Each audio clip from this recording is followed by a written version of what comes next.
Assalamualaikum warahmatullahi wabarakatuh. Saya perwakilan dari kelompok 3 akan menjelaskan materi tentang target aksi obat pada reseptor kanal ion. Berikut ini nama anggota dari kelompok 3. Ada Arisa, Delia, Dea, Anggi, Siti Habso, Sahlal, Indah, Jaisi, Pira, Sunandar, Alfarisi, Kirana, dan Vika. Reseptor kanal ion. Reseptor kanal ion teraktivasi sebagai respon terhadap ligan spesifik. Reseptor ini selektif terhadap ion tertentu. Reseptor kanal ion memiliki 4 jenis reseptor. Yang pertama ada reseptor nikotinik asetilkolin. Yang kedua reseptor GABA-A. Yang ketiga reseptor serotonin atau 5-HT3. Yang keempat reseptor ionotropik glutamat. Yang pertama ada reseptor asetilkolin nikotinik. Reseptor asetilkolin nikotinik merupakan molekul pertama yang diidentifikasi sebagai neurotransmitter. Aksinya pada sistem saraf otonom di perifer maupun CNS. Reseptor asetilkolin memiliki 2 macam reseptor, yaitu nikotinik dan muskarinik. Berperan antara lain dalam regulasi belajar, memori kontrol gerak, dan mood atau perasaan. Contoh penyakit Alzheimer atau pikun yang disebabkan karena degenerasi sistem kolinergik, miastenia gravis. Reseptor asetilkolin nikotinik merupakan suatu protein pentamer yang terdiri dari 5 subunit, yaitu 2 subunit alfa, beta, gamma, dan delta.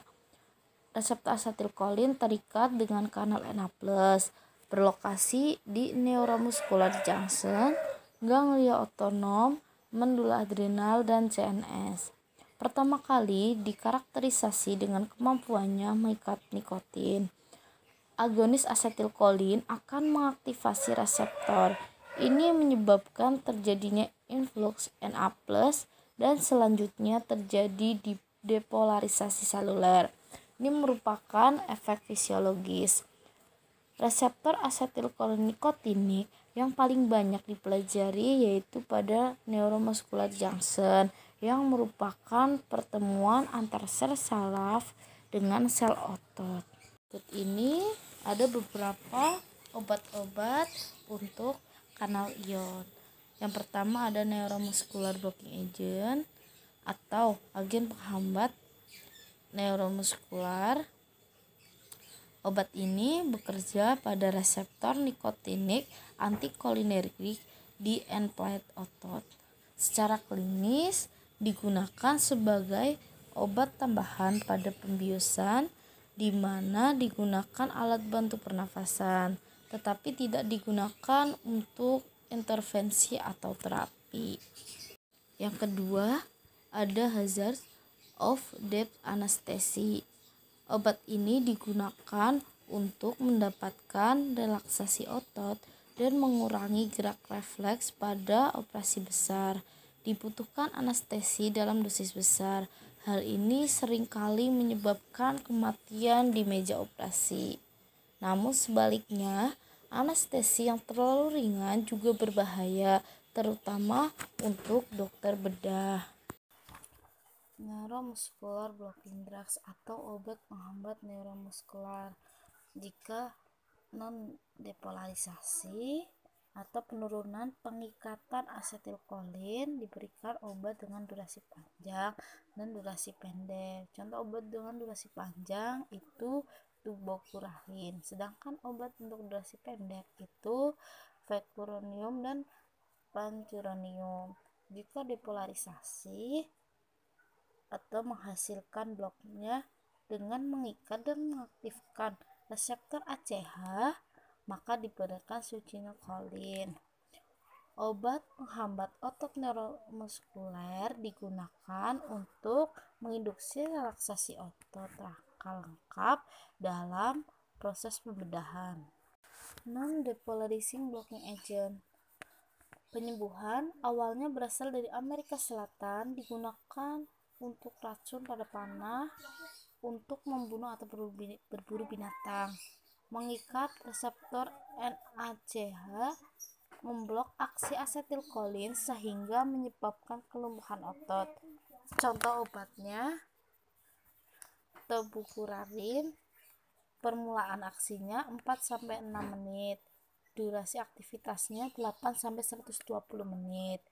Mancuronium, permulaan aksinya 4-6 menit, durasi aktivitasnya 120-180 menit. Vencuronium, permulaan aksinya 2-4 menit, sedangkan durasi aktivitasnya 30-40 menit. Depolarizing blocking agent untuk otot-otot yang hanya diinervasi oleh suatu saraf harus ada akson potensial sebelum terjadinya kontraksi. Untuk menghasilkan suatu akson potensial, kanal NA teraktivasi, voltage harus diaktifasi. Untuk dapat diaktifasi lagi, agar dapat potensial aksi lebih lanjut, kanal yang terinaktivasi sebelumnya harus direpolarisasi dulu untuk kembali ke kondisi resting state. Obat-obat depolarizing blocking agent ini memperlama depolarisasi, mencegah kembalinya ke resting state. Karena itu, pelepasan asetilkolin lebih lanjut tidak bisa memicu potensial aksi. Jika tidak ada lagi potensial aksi, otot menjadi lumpuh meskipun reseptor diaktifkan. Yang kedua, ada reseptor GABA atau gamma aminobutyric acid. Gamma aminobutyric acid merupakan neurotransmitter inhibitor utama di sistem saraf pusat.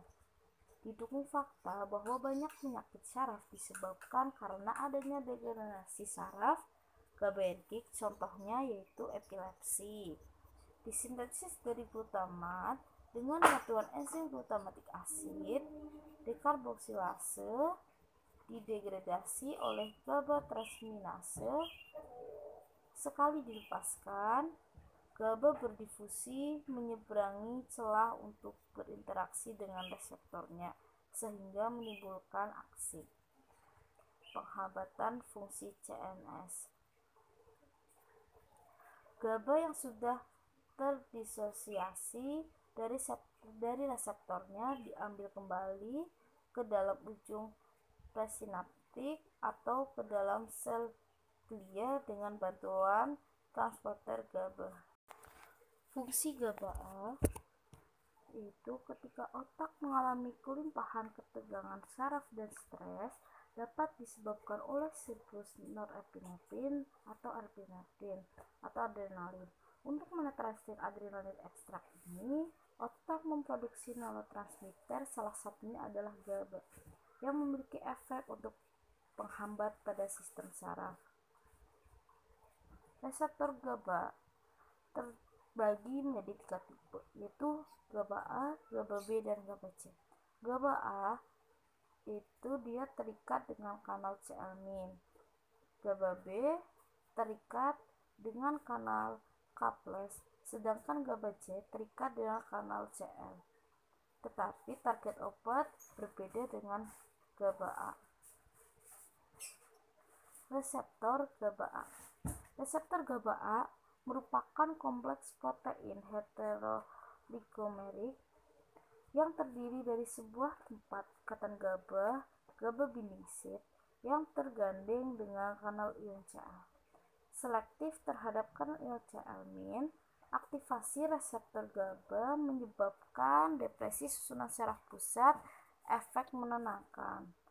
Benisit GABA adalah yang pertama barbiturat benisit, benzodiazepin benisit, steroid benisit, dan pirotoksin. Aktivasi reseptor GABA oleh neurotransmitternya menyebabkan bukanya kanal C-alamin dan lebih lanjut akan memicu terjadinya hiperpolarisasi yang akan menghambat penghantaran potensial aksi. Aktivasi reseptor GABA tadi menyebabkan efek-efek depresi sistem saraf pusat seperti efek sedatif, hipnotik, dan antikonvulsan. Tempat ikatan dibagi menjadi dua, yaitu tempat ikatan allosterik senyawa lain dan ortosterik atau GABA. Suatu obat dapat bereaksi pada sisi allosterik reseptor menyebabkan efek agonis, antagonis maupun inverse agonis. Inverse agonis adalah suatu agonis yang menghasilkan efek berlawanan dengan agonis. Contohnya, golongan benzodiazepin yang inverse agonis dengan beta karbolin. Mekanisme aktivasi reseptor GABA. Reseptor GABA ini terkait dengan kanal CL. Mekanismenya yaitu GABA disintesis pada ujung saraf presinaptik dan disimpan di dalam vesikel sebelum dilepaskan. Kemudian GABA dilepas dari ujung saraf GABAergic. Kemudian GABA berdifusi menyeberangi celah sinaptik, berikatan dengan reseptor GABA, kemudian membuka kanal Cl dan ion Cl masuk dan menyebabkan efek pada postsinaps. Kemudian terjadi hiperpolarisasi membran sel saraf, sehingga efek penghambatan transmisi saraf dan depresi CNS. GABA yang sudah terdisosiasi dari reseptornya akan diambil kembali sehingga tertutupnya kanal C-alamin. GABA yang diambil untuk diabsorpsi kembali ke dalam ujung presinaptik atau ke dalam sel glia dalam bentuk GABA dengan bantuan transporter GABA. Berikut ini obat-obat yang bekerja pada reseptor GABA. Yang pertama, benzodiazepin. Contoh obatnya diazepam, alprazolam. Mekanismenya meningkatkan afinitas reseptor GABA pada GABAsit, mengaktifasi. Sedangkan reseptor GABA dia meningkatkan frekuensi pembukaan kanal Cl sehingga menyebabkan hiperpolarisasi, kemudian depresi CNS. Yang kedua ada barbiturat, contohnya fenobarbital. Pikrotoksin, contoh obatnya pikrotoksin. Mekanisme golongan obat benzodiazepin. Yang pertama, infus saraf menyebabkan GABA keluar menuju neuron. Kemudian GABA menuju di antara neuron-neuron. GABA bereaksi dengan reseptor di neuron 2. Reaksinya menyebabkan ion klorida memasuki neuron. Efek ini menghalangi kelanjutan perkembangan dari infus saraf. Benzodiazepin kemudian bereaksi dengan boostersit di GABA reseptor. Hal ini menambah efek yang menghalangi GABA impuls saraf yang sedang berjalan bisa terhambat. Contoh obat golongan benzodiazepin yaitu diazepam. Indikasinya pemakaian jangka pendek pada ansietas atau insomnia, tambahan pada putus alkohol akut, status epileptikus, kejang demam, spasme otot. Kontraindikasinya depresi pernapasan, gangguan hati berat, insufisiensi pulmoner akut, psikosis kronis, serangan asma akut, trimester pertama kehamilan, bayi prematur tidak boleh digunakan sendiri pada depresi atau ansietas dengan depresi. Efek sampingnya mengantuk, kelemahan otot, ataksia, gangguan mental, amnesia, ketergantungan, depresi pernapasan, kepala terasa ringan hari berikutnya, dan bingung. Dosisnya oral ansietas 2 mg 3 kali per hari, dinaikkan bila perlu sampai 15-30 mg per hari dalam dosis terbagi. Untuk lansia atau debil dosis setengahnya. Insomnia yang disertai ansietas 5-15 mg sebelum tidur. Alprazolam indikasinya ansietas untuk pemakaian jangka pendek. Kontraindikasi depresi pernapasan, gangguan hati berat, insufisiensi pulmoner akut, psikiosis kronik, serangan asma akut. Di semester pertama kehamilan, bayi prematur tidak boleh digunakan sendiri pada depresi atau ansietas dengan depresi. Efek sampingnya mengantuk, kelemahan otot, ataksia, gangguan mental, amnesia, ketergantungan, depresi pernapasan, kepala terasa ringan hari berikutnya, dan bingung. Dosisnya 250-500 mikrogram 3 kali sehari. Geriatri atau kondisi lemah 250 mikrogram 2-3 kali sehari. Bila perlu dinaikkan hingga total 3 mg sehari. Anak tidak direkomendasikan. Kemudian mekanisme golongan obat sedatif, hipnotik, dan anestetika. Nah, reseptor ketiga yaitu reseptor serotonin atau 5-HT atau kepanjangan dari hidroksitriptamin, yaitu neurotransmitter amina yang terlibat dalam berbagai proses di otak, dan perubahan aktivitasnya ini dapat menyebabkan berbagai kondisi neuropsikiatrik seperti depresi, skizofrenia, autism, migrain, dan gangguan saluran cerna seperti gangguan makan, mual, muntah, dan sindrom iritasi di usus besar. Lebih dari 90% 5-HT di dalam tubuh itu disintesis oleh sel enterokromafin di mukosa usus.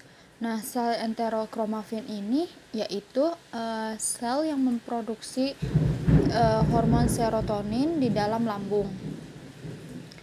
Biosintesis serotonin ini diawali dari triptofan yang akan membentuk 5-hidroksitriptofan dengan bantuan triptofan hidroksilase dan tetrahidrobiopter dan O2 yang akan membentuk H2O dan dihidrobiopterin. Nah, lalu 5-hidroksitriptofan ini dengan bantuan asam amino dekarboksilase ini dan PLP yang akan diubah menjadi CO2 akan membentuk serotonin. Nah, lalu si serotonin ini diproduksi dalam neuron presinaptik secara hidroksilasi dan dekarboksilasi dari L-triptofan. Nah, serotonin ini kemudian masuk ke dalam vesikel yang akan disimpan sampai diperlukan untuk neurotransmisi. Setelah adanya stimulasi akson, serotonin dilepaskan menuju intrasinaptik. Nah, reseptor serotonin presinaptik ini berfungsi untuk menghambat eksositosis vesikel. Serotonin akan berikatan dengan reseptor postsinaptik untuk memberi efek neurotransmisi. Mekanisme reuptake itu dia mengembalikan serotonin ke dalam sitoplasma neuron presinaptik yang kemudian disimpan di dalam vesikel. Nah, serotonin yang terlepas ini akan mengalami beberapa peristiwa seperti berdifusi menjauhi dari sinaps, lalu dimetabolisme oleh MAO, lalu mengaktifasi reseptor presinaptik, lalu mengaktifasi reseptor postsinaptik, dan terakhir mengalami reuptake dengan bantuan transporter serotonin presinaptik. Nah, reseptor 5-HT itu memiliki 7 anggota famili dengan jumlah total 14 jenis reseptor. Nah, 5HT ini terdapat pada sistem saraf periferal dan sentral, dan juga terdapat pada sejumlah jaringan non-neuronal di usus, sistem kardiovaskular, dan di dalam darah. Salah satu contoh dari reseptor 5HT itu ada reseptor 5HT3. Nah, reseptor 5HT3 ini merupakan satu-satunya subtipe reseptor yang ionotropik dan terdapat di spinal cord, cortex, hipokampus, dan saluran cerna di dalam usus. Reseptor 5HT3 ini juga terkait dengan kanal NA. Jika serotonin terikat pada reseptor, kanal kation akan membuka, lalu ion Na akan masuk. Kemudian terjadi depolarisasi usus yang cepat dan singkat, menyebabkan reseptor teraktivasi sehingga muncul berbagai efek saluran. Misalnya seperti mual dan muntah karena kemoterapi dan radiasi. Obat yang bereaksi pada reseptor 5HT3 itu contohnya ada obat antagonis. Contoh obatnya itu ada ondansetron, ada tropisetron, ada granisetron, dolasetron, palanosetron. Nah, obat-obat ini itu digunakan untuk mengobati mual dan muntah akibat dari kemoterapi atau radiasi. Mekanismenya ini, obat ini menghambat reseptor serotonin pada sistem saraf cerebral dan saluran pencernaan, sehingga dapat mengobati mual dan muntah setelah operasi dan penggunaan obat sitotoksik. Penyebab terjadinya mual dan muntah itu ada 4 macam. Ada dari fisiologi, ada dari metabolik, ada dari pengobatan, ada dari emosional atau psikologi. Dari fisiologi itu contohnya ada konstipasi, ada batuk, ada sakit tenggorokan, dan ada lain-lain. Nah, ada juga dari metabolik. Nah, metabolik ini disebabkan karena terjadinya uremia, terus hormon endokrin yang tidak seimbang, lalu ada elektrolit yang tidak seimbang yang menyebabkan terjadinya hiperkalasemia dan hiponatremia. Terus kalau misalkan dari pengobatan itu disebabkan karena kemoterapi, radiasi terapi, terus ada penggunaan obat-obatan seperti antibiotik, aspirin atau NSAID dan lain-lain. Kalau dari emosional atau psikologi itu diakibatkan dari rasa lelah, rasa sakit, dan lain-lain. Nah, yang keempat itu ada reseptor ionotropik glutamat. Glutamat itu asam amino non-esensial yang berfungsi sebagai neurotransmitter atau sebagai pemicu utama di otak.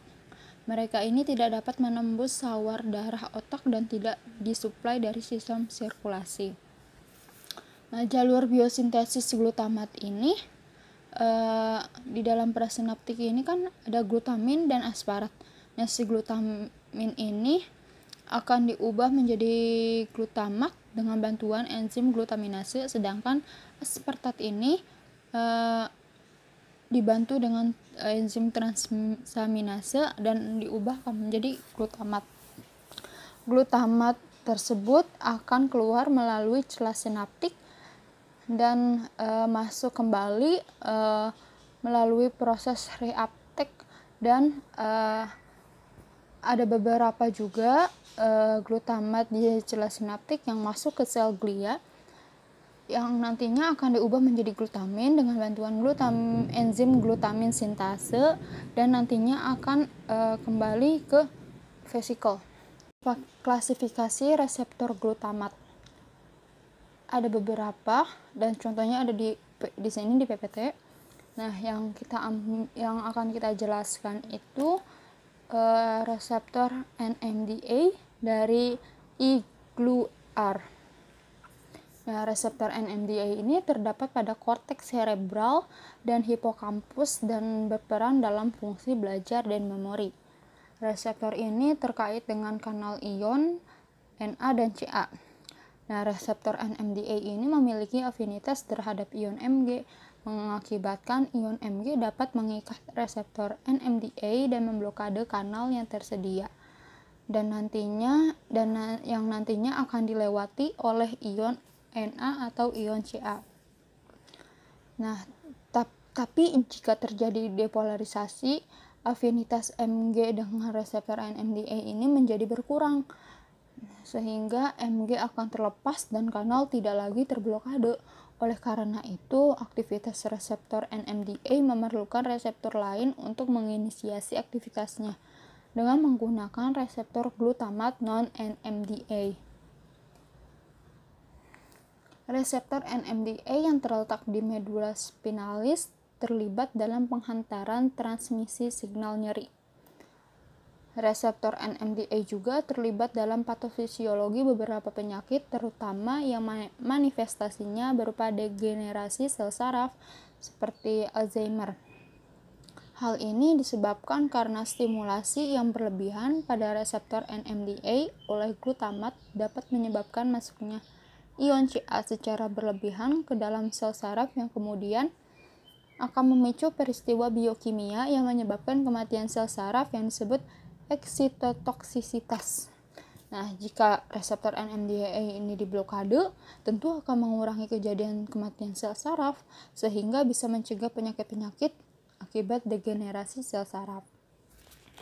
Nah, golongan obatnya itu ada antagonis reseptor NMDA dengan mekanisme kerja yaitu glutamat lepas dari saraf presinaptik lalu akan berinteraksi dengan reseptor non-NMDA, sehingga afinitas NMDA dengan Mg2+ akan berkurang, lalu Mg2+ akan lepas dan glutamat akan mengaktifasi NMDA, lalu membuka kanal Na dan Ca.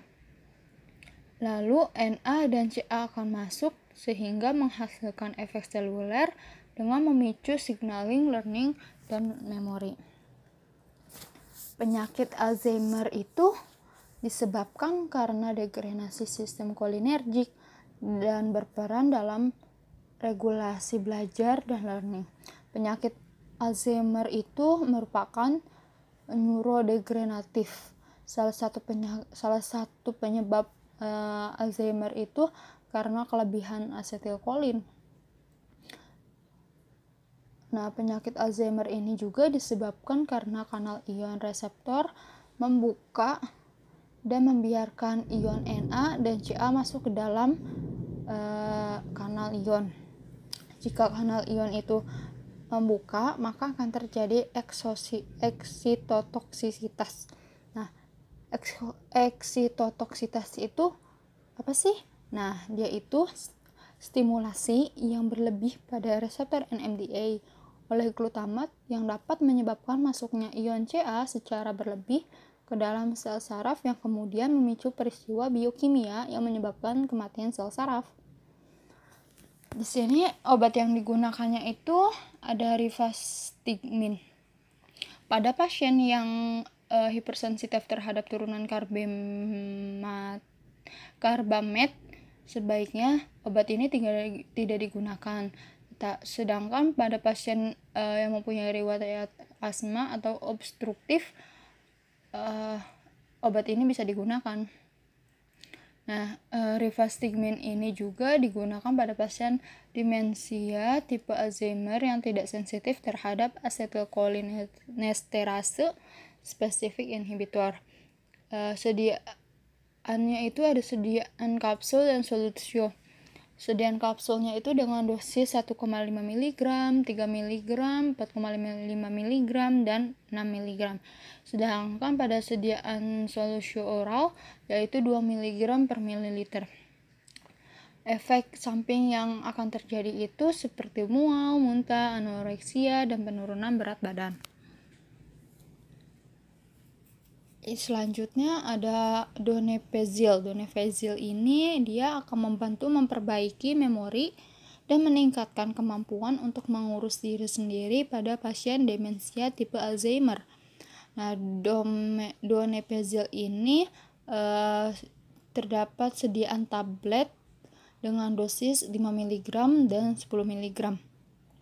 Pemberiannya itu 1 kali setiap malam, dapat disertai atau tanpa didahului dengan makan. Dosis awalnya itu 5 mg per hari selama kurang lebih 4-6 minggu. Setelah itu meningkat hingga 10 mg per hari. Efek samping yang akan terjadi itu seperti diare, anoreksia, vertigo, insomnia, dan mual. Sekian dari kelompok kami. Mohon maaf apabila ada kesalahan dan kekurangan. Wassalamualaikum warahmatullahi wabarakatuh.